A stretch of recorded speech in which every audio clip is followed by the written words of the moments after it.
Please, let's welcome him. Nice to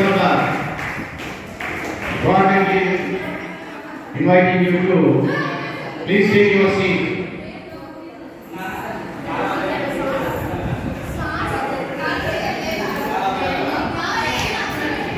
My dear classmates, అందరూ కూర్చోవాలి.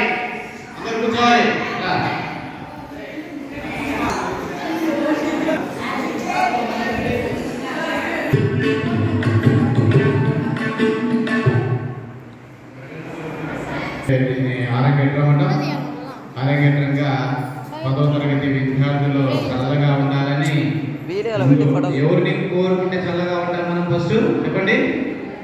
ఎవరిని కోరుకుంటే గణనాథుడిని, అన్ని విజ్ఞానం తొలగించే గణనాథుడిని, కుమారి నవ్య లహరి వాళ్ళ అమ్మ మరి దగ్గరుండి చూడండి ఎంత చక్కగా తీర్చిదిద్దడమే కాకుండా డ్యాన్స్ అంటే క్లాసికల్ డ్యాన్స్ కూడా నేర్పించేసి పాపం మీకోసము అవన్నీ కూడా పెట్టేసి